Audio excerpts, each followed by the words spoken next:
మా ఛానల్కి స్వాగతం. మిథున రాశిలో ఏడాది తర్వాత రవి భగవానుడు సంచారం అవ్వడం వలన 15/6/2024 నుండి 16/7/2024 వరకు ఏడాది తర్వాత మిథున రాశిలో రవి సంచారం చేయనప్పుడు అన్ని గ్రహాలలో అన్ని రాశులలో అందరికి ఎలా ఉండబోతుందో ఈ వీడియోలో సవివరంగా సంపూర్ణంగా తెలుసుకుందాం.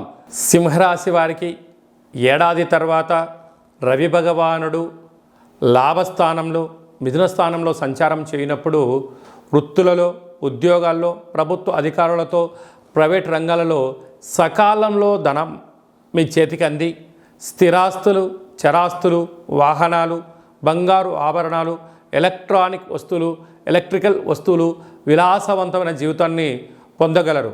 కనుక సమయం ఉన్నప్పుడు ధనం ఉన్నప్పుడు దాన్ని జాగ్రత్తగా భద్రపరచుకోగలిగితే రాబోయే కాలం మంచి కాలం ఉంటుంది అని చెప్పి గమనించాలి.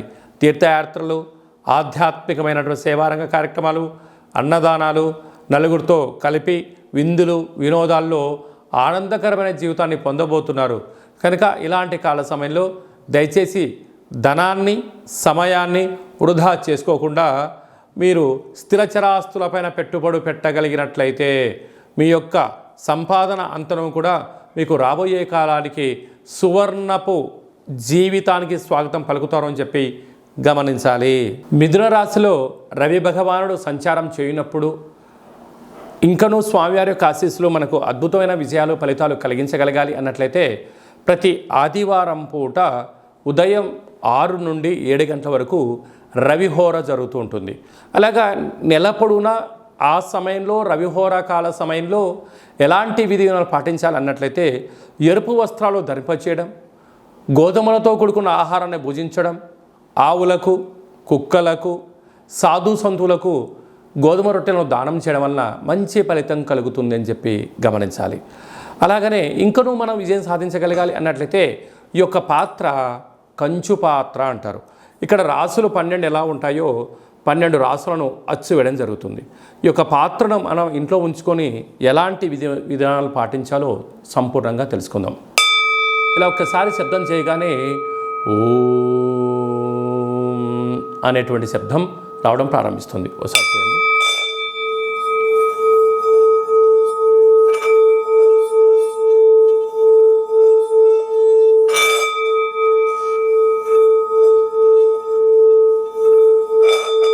ఈ ఓంకార శబ్దం వలన మనిషి శరీరంలో ఉండబడినటువంటి షట్చక్రాలు వికసింపచేయడం మనశ్శాంతి కలుగుతుంది. అలాగనే ప్రతిరోజు సూర్య నమస్కారం సూర్య ఆసనాలు వేయడం వలన ఆయురారోగ్యాలు కలుగుతాయి. ఈ యొక్క పాత్రను ఇంట్లో ఉంచుకోవడం వలన సకల దుస్సగ్రహాలు తొలగిపోయి అనారోగ్యం తొలగి ఆరోగ్యం కలిగి మనం అనుకుంటున్న అన్ని పనులలో విజయం సాధించడం జరుగుతుంది. అలాగా ఈ యొక్క కంచు పాత్ర అంటే అక్షయ పాత్ర, ఒక పిరమిడు, డాలరు, కంకణము మీకోసం ప్రత్యేకంగా ఆరోగ్యకారకుడైనటువంటి సూర్యుడితో కూడుకున్న కాళభైరవ హోమాన్ని చేయించడం, మీ పేరుపైన సౌభాగ్య ముడుపును కట్టడం, కూష్మాండ దీపాన్ని ఏర్పాటు చేయడం, అలాగే కాళభైరవ హోమము మీకోసం ప్రత్యేకంగా చేయించి వాట్సాప్ కాల్ ద్వారా ప్రత్యక్ష ప్రసారంగా చూపించి ఈ యొక్క ప్రసాదాన్ని మీకు అందజేయడం జరుగుతుంది. అలాగా ఉదయం ఒక 12 సార్లు సాయంత్రం ఒక 12 సార్లు ఈ యొక్క అక్షయ పాత్రను సేవ చేయడం వలన గృహంలో లక్ష్మీదేవి గళ్ళు గళ్ళు మనడం, నరదృష్టి, శత్రు ప్రభావాలు, అలాగే తంత్ర ప్రయోగాలు, తాంత్రిక ప్రయోగాలు, దోషాలు తొలగిపోతాయని చెప్పి గమనించాలి. అలాగనే విద్యార్థులకు విద్యాకర్షణ, ఉద్యోగస్తులకు ఉద్యోగం ఆకర్షణ, వివాహం కాని వారికి వివాహం ఆకర్షణ అవ్వడము, వ్యాపారము, విదేశానము, కోర్టు సమస్యలు, తంత్ర ప్రయోగాలు, తాంత్రిక ప్రయోగాలు దోషం తొలగిపోవడము, గృహాలు భూములు క్రయ విక్రయాలు యోగదాయకం అని చెప్పి గమనించగలగాలి. మనమందరము కూడా కాళభైరవ స్వామిని స్మరణ చేద్దాం, అక్షయ పాత్ర ఇంట్లో ఉంచుకుందాం, ఐశ్వర్యానికి స్వాగతం పలుకుతాం. అలాగనే మన వ్యక్తిగత జాతకం తెలుసుకోవాలనుకుంటున్నారా?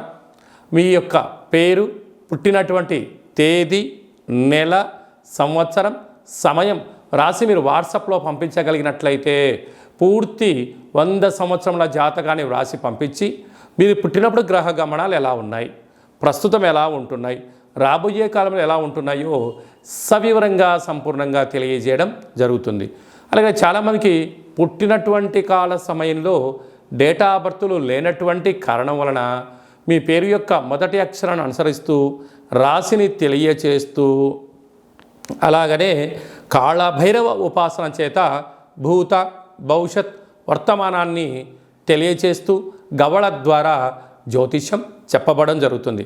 మన యొక్క దేవాలయంలో డేటా బర్త్లు లేనటువంటి వారికి, ఉండబడినటువంటి వారికి, జ్యోతిష్యం చెప్పించుకున్నటువంటి వారికి మన యొక్క దేవాలయంలో అష్టమి, పూర్ణిమ, బహుళాష్టమి, అమావాస్య సందర్భంగా కాళభైరవ హోమం చేయడం జరుగుతుంది. అప్పుడు మీకు మీ గోత్రనామాల పైన స్వామివారికి అర్చన, కూష్మాండ దీపము, కాళభైరవ హోమం చేయించి మీకు వీడియో కాల్ ప్రత్యక్ష ప్రసారంగా చూపించడం జరుగుతుంది.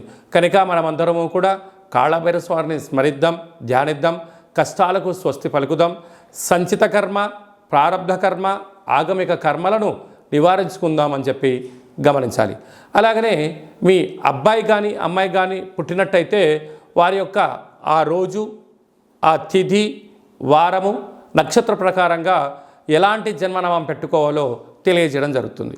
మీ అబ్బాయికి కానీ అమ్మాయికి కానీ ఎంత ప్రయత్నం చేసినా వివాహం అవ్వడం లేదా, జాతకంలో ఎలాంటి యోగాలు ఉన్నాయి, ఎలాంటి దోషాలు ఉన్నాయి, వివాహం ఎప్పుడవుతుందో కూడా సవివరంగా సంపూర్ణంగా తెలియచేయడం జరుగుతుంది.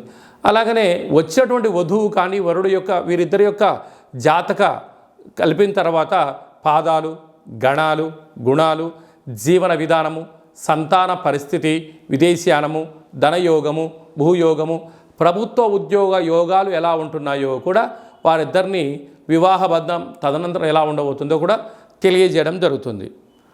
మీ యొక్క అబ్బాయి కానీ అమ్మాయికి కానీ వివాహమైన తదనంతరము ఇద్దరు తరచుగా భేదాభిప్రాయాలుగా పడుతున్నారా, గొడవలు పడుతున్నారా, చిన్న చిన్న భేదాభిప్రాయాల చేత ఎవరు చెప్పినా వినట్లేదా, అలాగా భార్యాభర్తలు తరచుగా అరుచుకోవడం కానీ, మనస్పర్ధలు రావడం కానీ, ఎవరికి వారే యమునా తీరే అన్నట్టుగా ఎవరి పుట్టింట్లో వాళ్ళు ఉంటున్నారా, ఎందుకు ఈ సమస్య వస్తుంది, వివాహ తదనంతరము కొంతకాలం తర్వాత ఎందుకు అభిప్రాయ భేదాలు వస్తున్నాయి, వీరి యొక్క పేరులో కానీ, జాతకంలో కానీ, గ్రహ గమనాల్లో కానీ ఎలాంటి ఇబ్బందులు ఉన్నాయో తెలుసుకొని చిన్న చిన్న చేర్పులు మార్పుల ద్వారా ఆ భార్యాభర్తలు ఇద్దరూ పార్వతీ పరమేశ్వరులు ఎలా కలిసి ఉంటారో, లక్ష్మీ సమేత వెంకటేశ్వర స్వామివారు ఎంత అన్యోన్యంగా ఉంటారో, బ్రహ్మ సమేత మహాసరస్వతి అమ్మవారు ఎలా ఉంటారో, వీరిద్దరూ అలా ఉండేటువంటి ఆధ్యాత్మిక సలహాలు, సూచనలు ఇవ్వడం జరుగుతుందని చెప్పి గమనించాలి. అలాగనే మీ యొక్క విద్యార్థులు ఎలాంటి చదువు చదువుకోవాలి, ఎలాంటి వృత్తుల్లోకి వెళ్ళాలి, ఎలాంటి వ్యాపారాలు చేయాలి, వీరికి వ్యాపారం అనుకూలంగా ఉంటుందా లేదా, ఎలాంటి ఉద్యోగం చేయాలి అనేటువంటిది కూడా జాతకంలో సవివరంగా సంపూర్ణంగా కూడా తెలియజేయడం జరుగుతుంది. అలాగనే మనము నూతనంగా వాహనాలు కొనుగోలు చేస్తూ ఉంటాం. బైకులు కానీ, కార్లు కానీ, వేరే పరిస్థితుల ప్రభావంతో మనము మార్చుకోవడం కానీ జరుగుతూ ఉంటుంది. మన యొక్క జాతకరీత్యా ఎలాంటి రంగు, ఎలాంటి నెంబరు కూడా తెలియచేయడం జరుగుతుంటుంది. కనుక మంచి వాహనాలను కొనుగోలు చేసుకుందాం, మంచి లక్కీ నెంబర్లను సంపాదిద్దాం, వాహన యోగాన్ని కలిగి ఉందామని చెప్పి తెలుసుకుందాం. అలాగనే చాలామందికి మీ యొక్క జాతకంలో ఏం జరుగుతుంది, జాతకాన్ని నేర్చుకుంటే ఎలా ఉంటుంది, కాళభైరవ ఉపాసన ఎలా చేయాలి, అష్టమి రోజు ఎలాంటి కూష్మాండ దీపాన్ని పెట్టాలి, కాళభైరవ స్వామివారి యొక్క ఆశీస్సులు ఎలా పొందాలి అనుకుంటున్న వారందరికీ కూడా మన యొక్క దేవాలయంలో కాళభైరవ మంత్ర ఉపదేశం చేయడం జరుగుతుంది. కనుక మనమందరం కూడా కలియుగ కాలంలో నామ ఇతి మంత్రియత అంటే నామాన్ని స్మరించడం వలన, కాళభైరవ స్వామివారి స్మరణ చేయడం వలన అష్ట కష్టాలు తొలగి అష్ట ఐశ్వర్య ప్రాప్తి కలుగుతుందని చెప్పి గమనించాలి. కనుక మనమందరము కూడా వీలైనంత వరకు కాళభైరవ స్వామిని స్మరణ చేద్దాం, దీపం పెట్టుకుందాం, సౌభాగ్యముడు కట్టుకుందాం, మనిషి యొక్క జీవితంలో అద్భుతమైన ఐశ్వర్యాన్ని పొందుదామని చెప్పి గమనించాలి. అందరికీ సూర్య భగవానుడు యొక్క ఆశీస్సులు ఉండాలని కోరుకుంటూ ఆశీర్వచనం. ఓం శతమానం భవతి శతాయు పురుష సతేంద్రియ ఆయుష్యేవేంద్రియే ప్రతిష్టతి ధనం ధాన్యం బహుపుత్రలాభం శత సంవత్సరం దీర్ఘమాయు సర్వే జనా సుఖినో భవంతు లోకా సమస్తా సుఖినో భవంతు సర్వం సూర్యనారాయణార్పణమస్తు. ఈ వీడియో మీకు నచ్చినట్టయితే లైక్ చేయండి, షేర్ చేయండి, మా ఛానల్ని సబ్స్క్రైబ్ చేసుకోండి. మేము చేస్తున్న ఆధ్యాత్మిక వీడియోలు అందరికన్నా ముందు మీకు నోటిఫికేషన్ వచ్చి మీ యొక్క వ్యక్తిగత జాతక విషయాలు తెలుసుకోవాలన్నట్టయితే గంట సింబల్ ప్రెస్ చేయండి, పైన అలానే బటన్ను తెలియచేయండి. మీరు ఎవరి క్షేమాన్ని అయితే కోరుకుంటున్నారో లేక మీ క్షేమాన్ని ఎవరైతే కోరుకుంటున్నారో వారికి ఈ వీడియోను ఫార్వర్డ్ చేసి ధర్మాన్ని కాపాడి భగవంతుడి యొక్క ఆశీస్సులు పొందగలరు.